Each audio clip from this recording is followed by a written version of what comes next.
solidaire, infatigable guerrière, lève en main pour l'égalité, bouclier de la diversité, esprit avant d'être chair, être à part entière, invincible, survivante, pour toute elle, militante.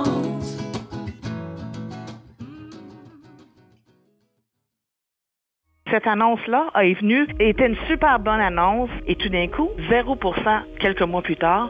Donc, cette année, on a décidé de donner un bref aperçu à la communauté puis envoyer des messages clairs au gouvernement. Nous sommes indignés. Il est temps que l'agression sexuelle soit prise au sérieux. Il va y avoir des actions à toutes les 17 minutes. Par exemple, des survivantes d'agression sexuelle qui vous livrent un témoignage, un cri à l'aide qui dit « On veut des services maintenant ».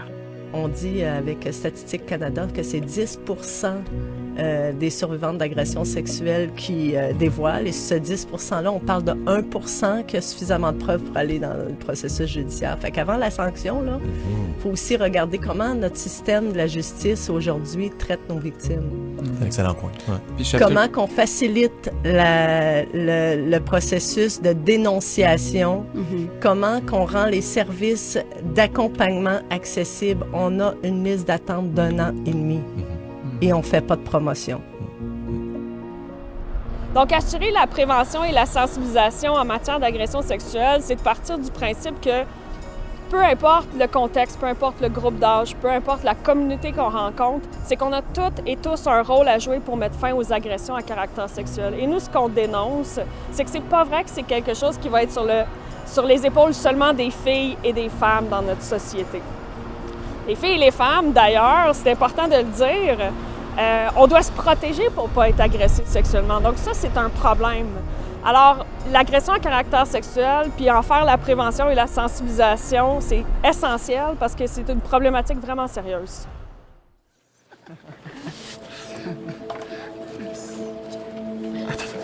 Hey.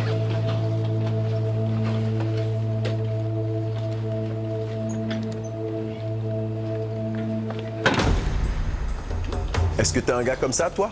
Une femme, ce n'est pas un objet sexuel. À ta place, je m'assurerai du consentement tout au long de l'acte. Dégage! C'est quoi ton problème? On était des amis. Genre, pourquoi? Pourquoi? Sérieux? C'est impossible de sincèrement croire que ça ne me regarde pas. Puis seul dans nos bureaux, c'est sûr qu'on n'accomplira pas grand-chose. Donc pour nous autres, ce qu'on veut faire, c'est vraiment de créer l'engagement dans la communauté, qu'on peut vraiment faire une différence, puis que cette différence-là, on va la faire si on fait des changements individuels et collectifs.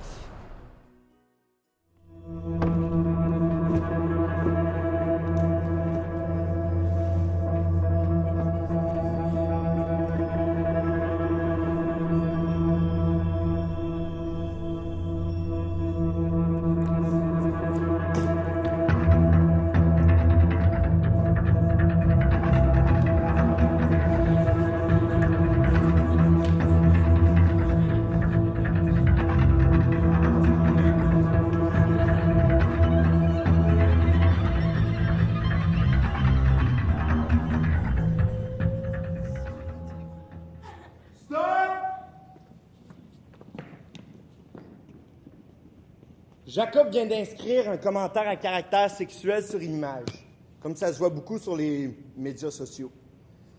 Dans quelques minutes, la majorité des élèves de l'école vont soit voir le graffiti ou le recevoir sur leur cellulaire. Tantôt, je vous ai dit que vous auriez le rôle de témoin.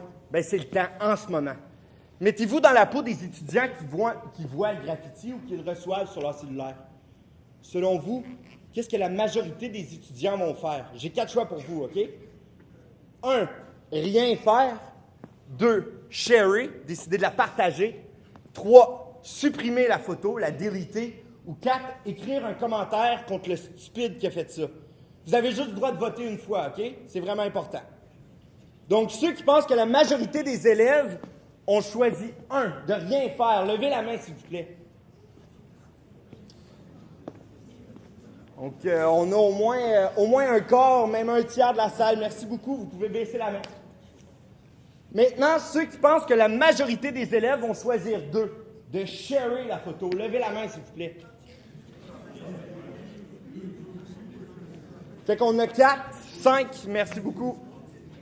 Maintenant, ceux qui pensent que la majorité des élèves vont choisir 3, de supprimer la photo. Levez la main, s'il vous plaît. Personne, merci. Maintenant, ceux qui pensent que la majorité des élèves vont choisir 4, d'écrire un commentaire contre l'agresseur. Levez la main, s'il vous plaît. OK, fait qu'on a 2 personnes encore. 3, peut-être ça se mijote. Merci beaucoup. Merci beaucoup. Au-delà des agressions à caractère sexuel, on doit aussi toujours avoir l'approche d'anti-oppression dans le travail qu'on fait, en plus d'avoir au cœur de notre travail les survivantes d'agressions sexuelles. Finalement, on se fait l'allié de toutes les formes d'injustice, puis de tout ce qui limite l'atteinte de l'égalité, finalement. Du viol, c'est assez, il faut en faire une priorité. La culture du viol, c'est assez, il faut en faire une priorité. On a tellement voulu maintenir les femmes dans l'impuissance dans notre société. Donc, on a vraiment créé un contexte, des barricades solides pour qu'elles se sentent responsables des agressions sexuelles. Puis ça, on le voit tellement dans notre travail de militantisme dans la communauté. Vous ne pouvez pas savoir le nombre de commentaires dégradants et violents qu'on entend envers les filles et les femmes. Puis je vais vous donner un exemple. À un moment donné, un homme me disait « Madame, moi, si je vois une femme sexy, je ne serai pas capable de me contrôler. C'est une pulsion, c'est plus fort que moi. Et s'il arrive quelque chose à cette fille-là, ben elle en sera responsable. » Ou encore le nombre de personnes qui vont se préoccuper des fausses accusations, par exemple des célébrités.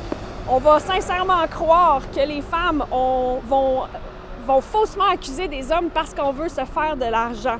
Donc, vous avez juste à regarder le nombre d'agresseurs qui sont acquittés pour voir que tous ces mythes-là, ils tiennent tellement pas la route. Bonjour Lise Pascal, comment ça va aujourd'hui? Tu n'as pas l'air bien, est-ce que je me trompe? Ah non, ça va pas du tout. Je me sens... Je suis triste, je suis fâchée, j'ai mal. Comme figure-toi qu'au travail, où je travaille comme garde de sécurité, il y a un homme qui est venu me toucher les fesses. Et bien que j'ai rapporté à mon superviseur, bien que je leur ai dit que c'était pas correct, que j'avais du mal, ils ont choisi que ce soit que moi que je change d'édifice, au lieu que ce soit lui, le coordinateur du gouvernement. Comme lui, on lui a rien fait. On lui a rien fait, Thérèse. Et ça me fait mal encore. Donc, j'ai envie de le crier haut et fort. J'ai envie de sortir du silence. Que le monde le sache, mais je sais pas par où commencer. Pendant qu'on met toutes ces énergies-là à blâmer les survivantes d'agressions sexuelles, bien, ce qu'on fait, c'est qu'on nourrit la culture du viol qui encourage les agressions sexuelles sous toutes ses formes. Puis pendant qu'on fait ça, l'autre affaire, c'est qu'on ne regarde pas le problème, le vrai problème. Et le vrai problème, c'est les agresseurs. C'est eux qui commettent les agressions sexuelles, c'est eux qui choisissent d'abuser de leur pouvoir. Quelle injustice. Souvent, ce sont les survivants d'agressions sexuelles qui subissent les impacts. Lise Pascal, j'ai quelque chose à te proposer pour t'aider à dénoncer. Il y a la marche, la rue, la nuit, les femmes sans peur. Chaque année, à la fin septembre, nous organisons une marche qui se veut une manifestation contre les agressions sexuelles faites aux femmes, justement. C'est une marche qui est mondiale, qui se veut solidaire avec toutes les filles et les femmes. Donc, durant la marche, tu pourras exprimer ta colère et revendiquer tes droits devant des centaines de femmes qui sont aussi survivantes ou aller contre toutes les exploitations sexuelles faites aux filles et aux femmes. Tu pourras exprimer tout ton vécu, Lise Pascal.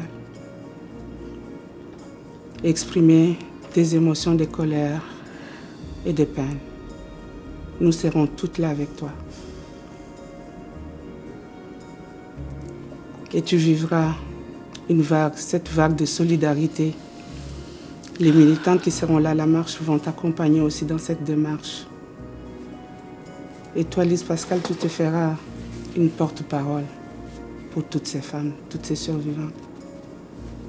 Je veux aussi t'accompagner dans ce processus. Je serai à tes côtés. Tu ne seras pas seule.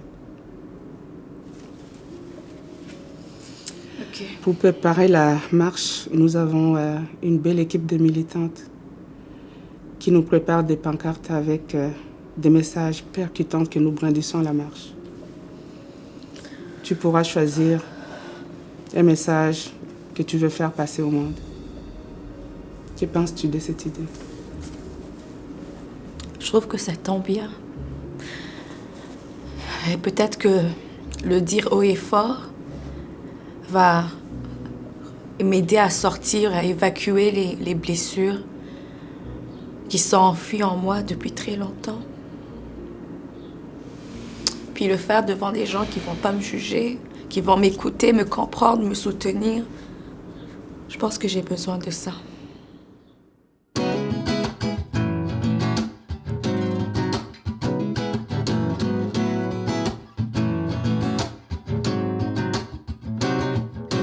Féministe solidaire, infatigable guerrière, lève en main pour l'égalité, bouclier de la diversité, esprit avant d'être chair, être à part entière, invincible, survivante, pour toutes elles, militante.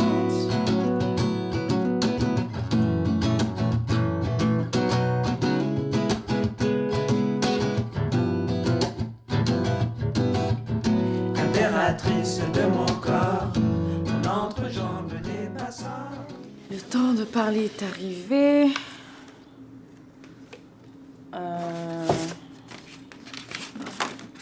Mon corps m'a vraiment... Je rêve du jour où les femmes ne marcheront plus pour dénoncer car il n'y a plus d'agression. Ça, OK, ça là. Puis j'ai vu ça là. Le temps de parler est arrivé. Oui, j'aime ça aussi. Oh, wow. Comme cette affiche-là. C'est comme... arrête de me faire du mal. Douleur, peine. C'est cette affiche-là que je veux utiliser parce que je vais pouvoir... C'est ça que je veux crier haut et fort. Puis j'aimerais que brandir ça là devant la face de l'agresseur et de ceux qui l'ont couvert. Je veux qu'ils comprennent qu'il faut arrêter de nous faire du mal. Voilà, Lise Pascal, l'affiche est pour toi. Que sens-tu en lisant ce message?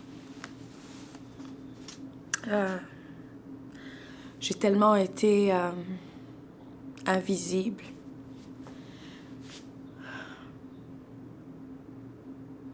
Non reconnue. Dévalorisée.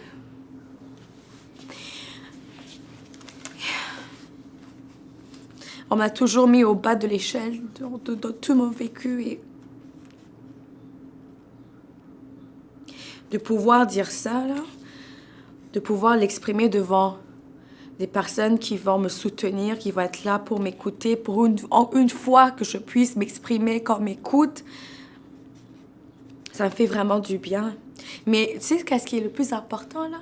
C'est que le monde pourra savoir que la réfugiée de l'époque, là, est maintenant une Canadienne qui connaît ses droits et qui ne se laissera plus jamais marcher sous les pieds. 1, 2, 3, 4. Ta joke est même pas drôle, la si, la sol. Ta joke est même pas drôle, la si, la sol, famille. C'est la culture du viol, la si, la sol. C'est la culture du viol, la si, la sol, famille. Et non, j'exagère pas, la si, la sol. Et non, j'exagère pas, la si, la sol, famille. Et on est écœurés, la si, la sol. Et on est écœurés, la si, la sol, famille. On veut l'égalité, la si, la sol. On veut l'égalité, la si, la sol, famille.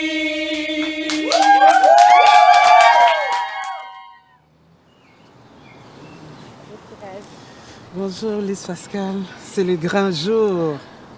Comment te sens-tu? Je vais bien, merci. Et merci pour l'opportunité surtout de pouvoir témoigner devant des centaines de militants de la marche. J'en avais vraiment besoin. Tu sais, aujourd'hui, je suis en colère et j'ai envie de crier haut et fort pour que le monde sache ce qui m'est arrivé, que je n'ai pas eu justice et je me rends justice. Te sens-tu prête? Oui, On y va. On y va. Je suis là avec toi. Déconstruire des mythes, ça prend de la patience, ça prend du temps. Ça prend aussi de canaliser notre colère à force d'entendre tout ce qu'on entend. Avec le travail d'équipe, le partage des enjeux, des problématiques, on se retrouve dans les groupes et on est capable de refléter les témoignages, les vécus des survivantes. Ça nous rappelle à quel point c'est tellement important de continuer d'amener ça dans la communauté. Puis ça nous permet aussi d'accueillir d'autres témoignages, d'autres partages de femmes, de survivantes puis d'alliés qui veulent, comme nous autres, avoir un avenir sans agression à caractère sexuel. Mon nom est Lise Pascal Inamucho et je suis survivante d'agression sexuelle depuis que j'ai 15 ans. Je vis avec des impacts. Perte de l'estime de soi, colère, peine, manque de confiance dans des relations amoureuses, PTSD, dépression, anxiété. La liste est longue. Mais je me tiens ici aujourd'hui pour vous parler de mon expérience, celle qui, comme une réfugiée demandeuse d'asile, a vécu des abus, n'a pas été entendue, n'a pas été vue, n'a pas été reconnue, n'a pas reçu justice. Et nous sommes tellement nombreuses. Je parle au nom de femmes qui viennent comme immigrantes, réfugiées, demandeuses d'asile, qui se font maltraiter, qui subissent des agressions sexuelles et doivent vivre avec ces impacts-là en silence, n'ayant pas d'aide, ne sachant pas vers qui se tourner. Et donc, je suis ici pour dire que ces femmes le vivent de personnes qu'elles connaissent. Ça peut être leurs collègues de travail, ça peut être leur conjoint, leur mari, des personnes qui sont proches d'elles, des personnes qui sont supposées les aider. Et je suis en colère pour elles, je suis en colère pour moi. Je suis ici pour protester et dire que plus jamais cela ne doit être fait. Nous devons revendiquer nos droits, nous les revendiquons aujourd'hui pour toutes ces femmes qui ne savent pas comment trouver des services, comment trouver de l'information. Nous devons faire quelque chose et ça commence aujourd'hui par cette marche en disant que nous les femmes, la rue, la nuit sans peur, nous devons nous sentir en sécurité au Canada.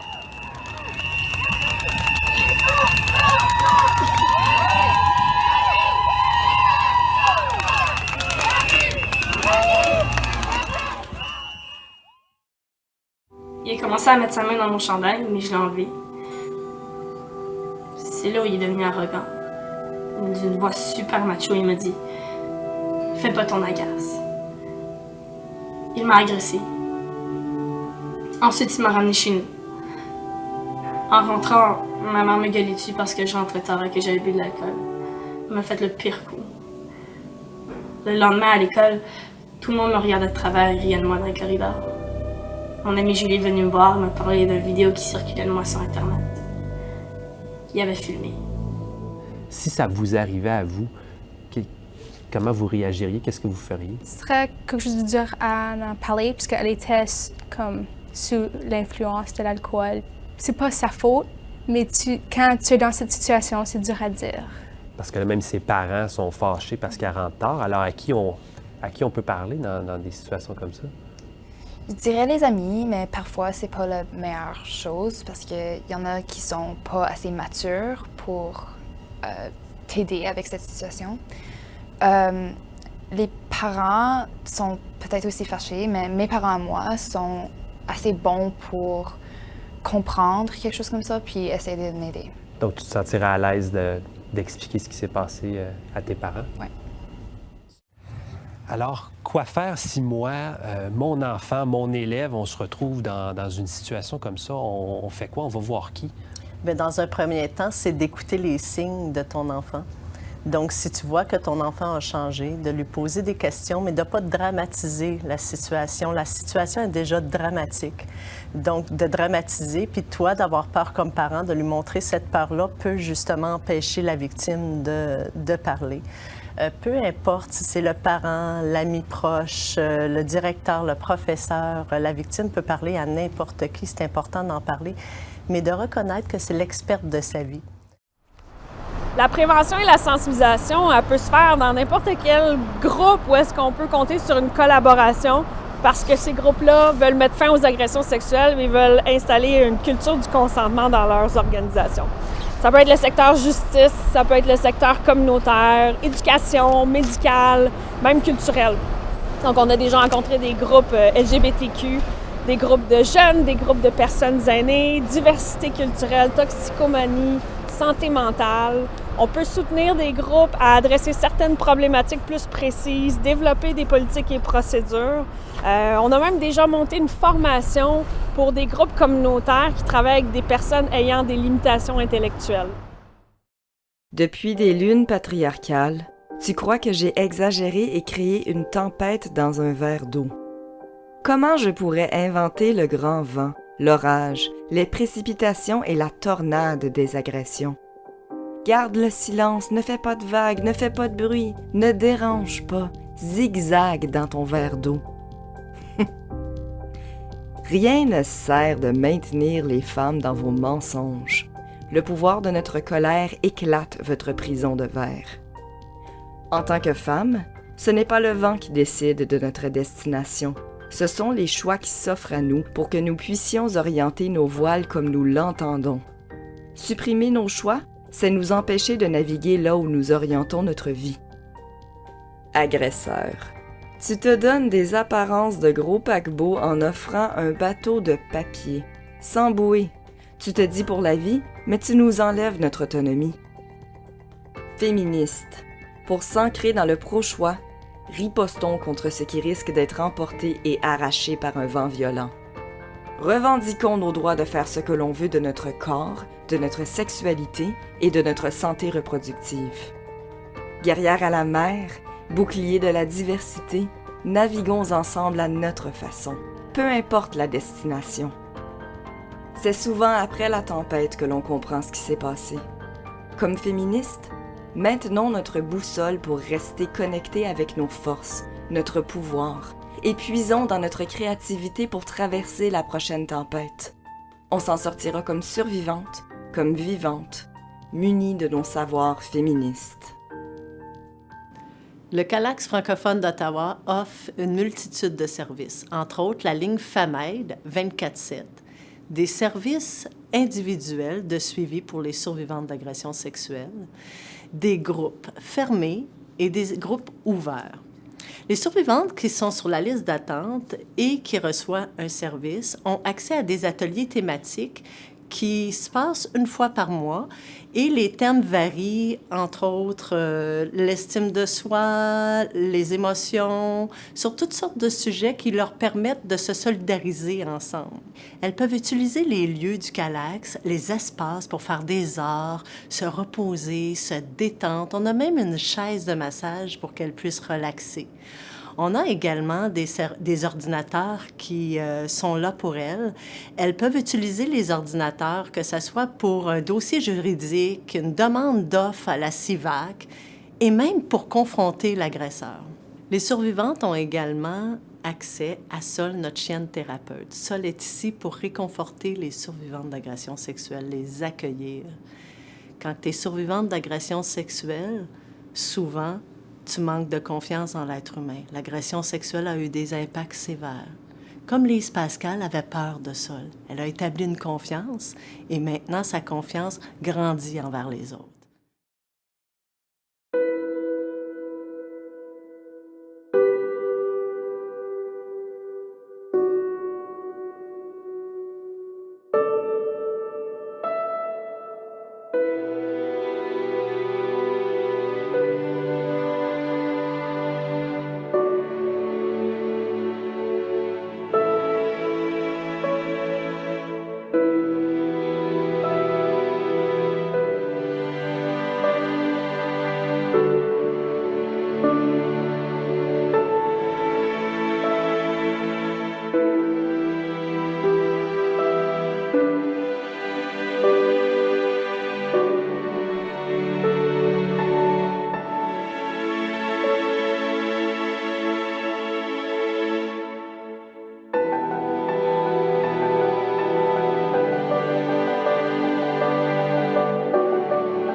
Francine, je vois que tu as choisi le sable rouge. Qu'est-ce que ça représente pour toi? Le sable représente l'Afrique pour moi. Je me sens bien, là. C'est une terre fertile pour l'épanouissement de mon enfant intérieur. Aussi une liberté, un amour inconditionnel. Tu as aussi apporté un éléphant comme animal de protection. Et qu'est-ce que cet animal de protection, l'éléphant, t'apporte dans ta vie comme survivante d'inceste? L'éléphant m'apporte une force intérieure, une résilience à me battre aujourd'hui pour un meilleur demain. Toute ma vie, je me suis sentie moins que rien avec les comportements violents et l'inceste. Il me donne le courage à aspirer à un meilleur lendemain. Pour effacer ou couvrir ma douleur, j'ai pris des drogues pendant des années. J'ai essayé de fuir parce que je n'aimais pas qui j'étais devenue. Et personne ne m'a écouté et cru. Pour une survivante, approcher le Calax peut être très difficile. Souvent, les femmes vont avoir le numéro de téléphone du Calax depuis très longtemps. Quand on parle d'impacts qui peuvent varier selon la profondeur. Plusieurs survivantes vont vivre des choses au niveau physique, mentalement, spirituellement, sexuellement. Par exemple, une femme qui vit du stress face au traumatisme, les impacts peuvent aller même jusqu'au physique. Pour survivre, elles peuvent développer des mécanismes de survie comme des idées suicidaires, la dissociation, la consommation excessive. Chaque femme va subir des impacts à sa façon. Et quand elle approche le Calax, mais elle est en chemin pour guérir ces blessures-là profondes. Francine, c'est maintenant le temps d'utiliser deux figurines opposées qui représentent d'un côté les impacts de l'inceste et de l'autre côté ton besoin de vivre tes rêves.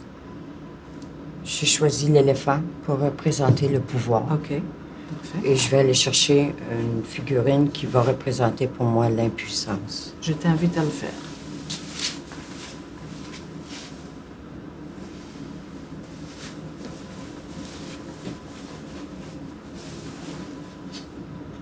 Cette figurine représente l'enfant qui était impuissant devant tous ses gestes, l'inceste et les comportements violents. Nous offrons les groupes de soutien. Le groupe de soutien est très puissant car ça ne repose pas juste sur l'intervenante. Les survivantes se reconnaissent dans leur partage. C'est extrêmement puissant. Elles s'engagent dans 10 à 14 semaines, à chaque semaine, à venir partager leur vécu entre elles. Donc, quand une survivante fait un groupe de soutien, elle va aller encore plus loin dans son cheminement de guérison. Elle va normaliser, valoriser et surtout reconnaître la souffrance et les impacts des abus sexuels qu'elle a subis. Tu peux mettre ta main dans le sable, reste en contact avec le bac à sable et puis tu mets la première figurine dans le bac où tu le ressens qu'il faut le mettre. Et puis, raconte-moi son histoire. Elle représente l'impuissance pour moi. Elle était enfant, âgée de 5 ans, lorsque son oncle l'a abusée en me permettant des gestes sexuels à ses parties génitales et peut-être plus. L'enfant figea et ne pouvait plus rien ressentir. Elle était devenue totalement inerte, mentalement, physiquement et psychologiquement. C'était quelque chose qu'un enfant n'aurait jamais pu s'imaginer. À l'adolescence, son père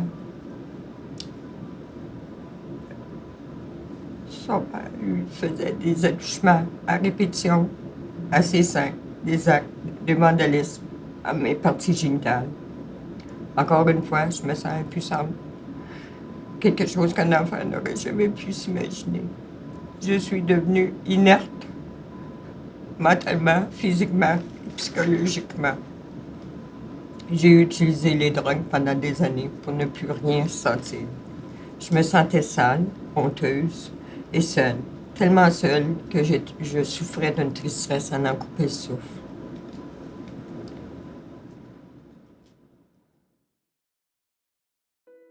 Quand les survivantes d'agressions sexuelles arrivent au Calax, elles se sentent victimes d'agressions sexuelles.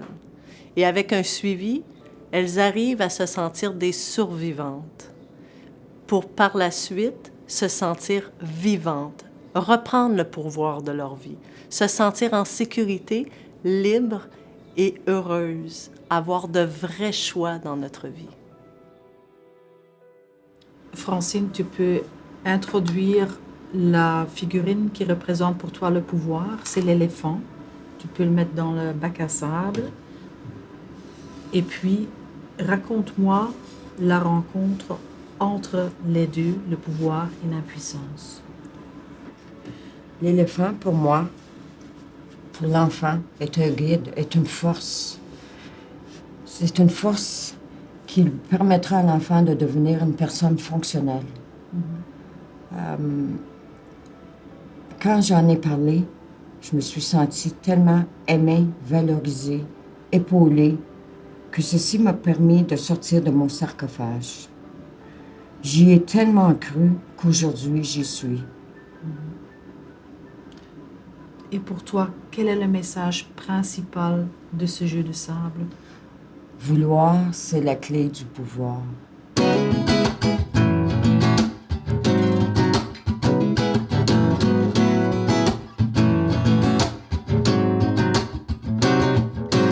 Féministe solidaire, infatigable guerrière, lève en main pour l'égalité, bouclier de la diversité, esprit avant d'être chair, être à part entière, invincible, survivante, pour toutes elles, militante.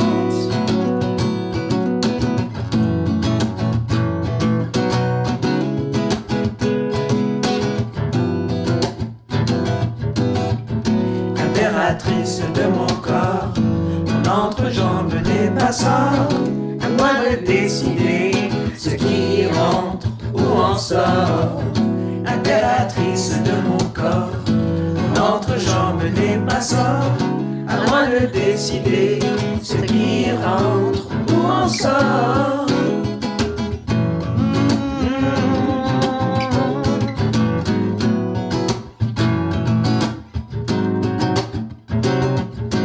Féministe solidaire, infatigable guerrière, lève en main pour l'égalité, bouclier de la diversité, esprit avant d'être chair, être à part entière, invincible, survivante, pour toutes elles, militante.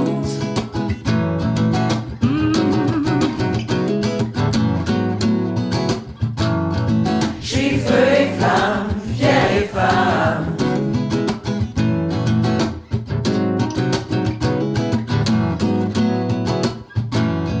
J'suis feu et flamme, fière et femme.